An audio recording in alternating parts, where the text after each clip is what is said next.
Assalamualaikum warahmatullahi wabarakatuh. Saya Santi Aktika dari Prodi Manajemen di kelas Manajemen Sumber Daya Manusia. Saya akan menjelaskan tentang ruang lingkup manajemen sumber daya manusia. Simak baik-baik ya.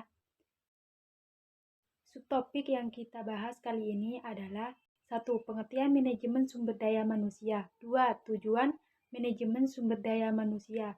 3. Fungsi manajemen sumber daya manusia. Keempat, pentingnya manajemen sumber daya manusia. Kelima, pendekatan manajemen sumber daya manusia. Keenam, perkembangan manajemen sumber daya manusia. Ketujuh, masalah manajemen sumber daya manusia. Dan 8.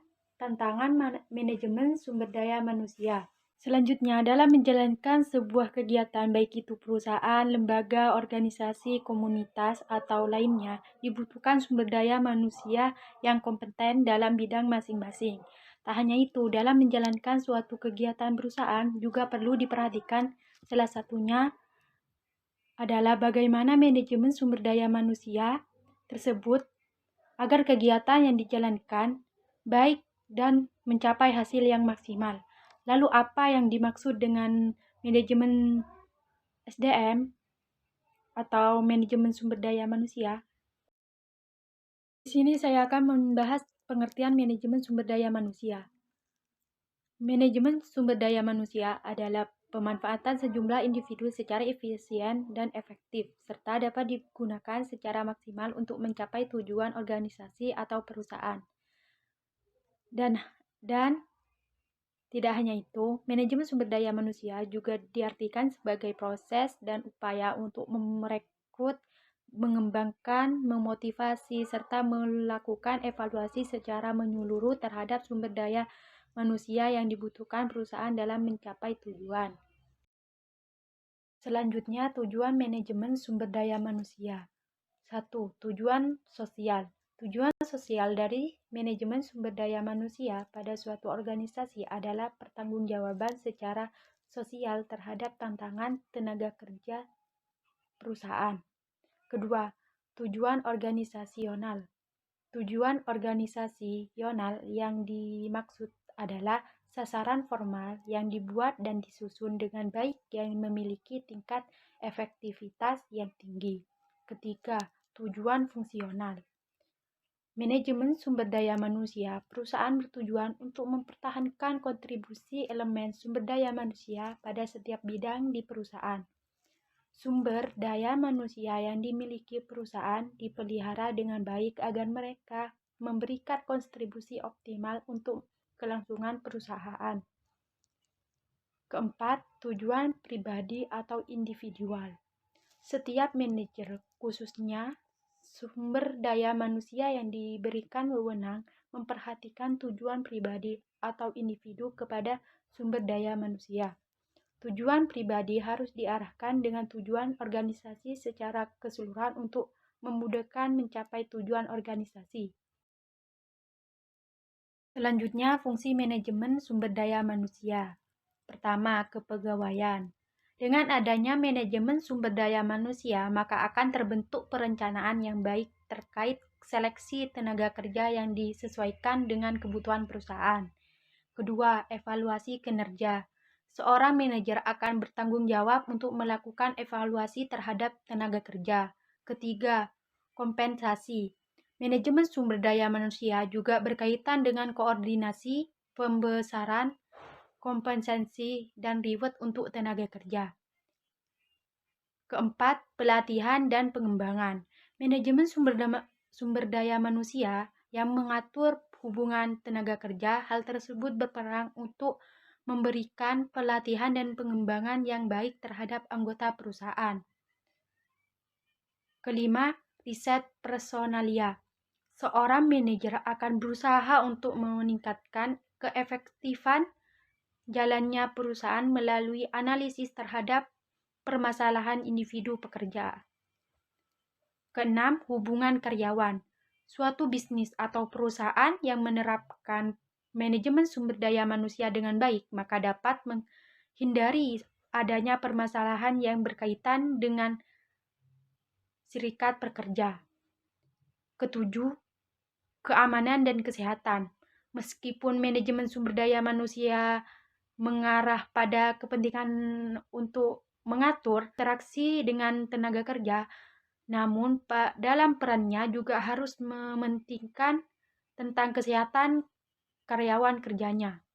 Pentingnya manajemen sumber daya manusia. Pertama, sumber daya manusia mempengaruhi efisien dan efektivitas organisasi. Sumber daya manusia merancang dan memproduksi barang dan jasa, mengawasi kualitas, memasarkan produk, mengalokasikan sumber daya finansial, serta menentukan seluruh tujuan dan strategi organisasi.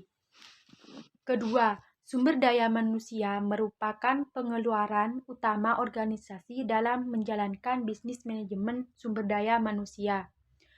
Berhubungan dengan sistem rencana formal dalam suatu organisasi untuk menentukan efektivitas dan efisien untuk mewujudkan sasaran suatu organisasi. Pendekatan manajemen sumber daya manusia. Beberapa pendekatan dalam manajemen sumber daya manusia menurut Yani yaitu pendekatan sumber daya manusia. Pendekatan yang menekankan pada pengelolaan dan pendayagunaan yang diperhatikan hak asasi manusia. Kedua, pendekatan manajerial. Pendekatan yang menekankan pada tanggung jawab menyediakan dan melayani kebutuhan sumber daya manusia departemen lainnya. Ketiga, pendekatan sistem. Pendekatan yang menekankan pada tanggung jawab subsistem dalam organisasi. Keempat, pendekatan proaktif. Pendekatan yang menekankan pada kontribusi terhadap karyawan, manajer, dan organisasi dalam memberikan pemecahan masalah. Perkembangan manajemen sumber daya manusia. Manajemen sumber daya manusia sudah ada sejak adanya kerjasama dan pembagian kerja di antara dua orang atau lebih dalam mencapai tujuan tertentu. Manajemen sumber daya manusia ini pada mulanya terpadu dalam manajemen atau belum menjadi ilmu yang berdiri sendiri. Para ahli pada abad ke-20 mengembangkan manajemen sumber daya manusia menjadi suatu bidang studi yang khusus mempelajari peranan dan hubungan manusia dalam mencapai tujuan organisasi. Perkembangan manajemen sumber daya manusia didorong oleh masalah-masalah ekonomi, politik, dan sosial. Masalah manajemen sumber daya manusia. 1. Informasi mengenai karyawan yang tidak lengkap. Penting bagi perusahaan untuk melengkapi profil karyawan seperti informasi dasar, riwayat pekerjaan, detail gaji, dan yang lainnya, agar data yang dimiliki perusahaan sesuai dengan keadaan karyawannya. Kedua, menyepelekan pelatihan sumber daya manusia. Meluangkan waktu untuk memberikan pelatihan kerja pada karyawan merupakan salah satu investasi yang tentu saja berharga untuk perusahaan. Dengan memasukkan pelatihan dalam proses orientasi karyawan, perusahaan akan menjadi lebih terlibat penuh memahami cara menggunakan keterampilan mereka. Ketiga, gegabah dalam merekrut karyawan baru, manajemen sumber daya manusia.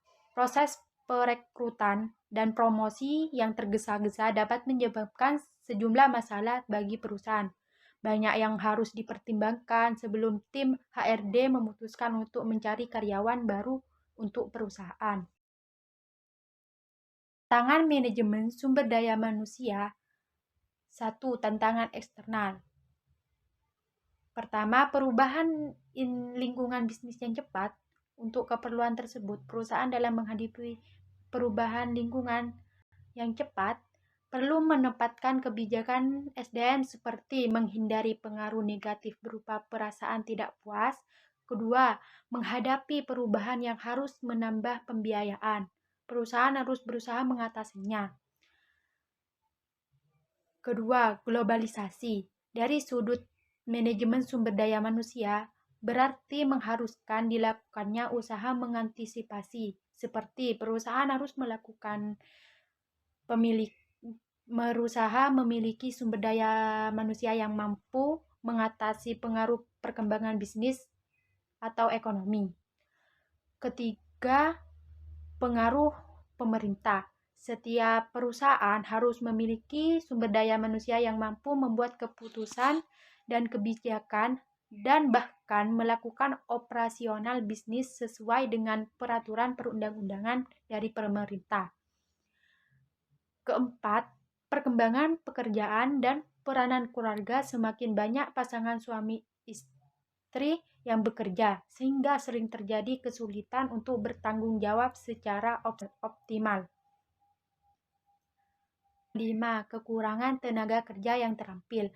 Tenaga kerja yang terampil semakin banyak diperlukan, baik untuk melaksanakan pekerjaan teknis maupun untuk pekerjaan manajerial dan pelayanan. Kedua, tantangan internal. Pertama, posisi organisasi dalam bisnis yang kompetitif. Untuk mewujudkan perusahaan atau organisasi yang diperlukan, bagaimana kegiatan manajemen sumber daya manusia yang dapat meningkatkan kemampuan sumber daya manusia. Kedua, fleksibilitas. Organisasi atau perusahaan memerlukan pengembangan sistem desentralisasi yang mengutamakan pelimpahan wewenang dan tanggung jawab secara berjenjang. Ketiga, pengurangan tenaga kerja manajemen sumber daya manusia. Suatu pemerintah sering dihadapkan dengan keharusan mengurangi secara besar-besaran tenaga kerja karena berbagai sebab seperti resesi, berkurangnya aktivitas bisnis, dan lain-lain. Tantangan restrukturisasi. Tantangan restrukturisasi adalah usaha menyesuaikan struktur organisasi atau perusahaan karena dilakukan peluasan atau penambahan, dan sebaliknya juga mengurangi kegiatan bisnisnya. Kelima, teknologi. Tantangan teknologi tidak sekedar menyangkut pembiayaan, karena bagi manajemen sumber daya manusia, hubungannya terkait dengan keharusan menyediakan tenaga kerja yang terampil mempergunakannya baik dari luar maupun melalui pengembangan tenaga kerja di dalam organisasi atau perusahaan. Sekian dari pembahasan saya. Terima kasih atas perhatiannya. Wassalamualaikum warahmatullahi wabarakatuh.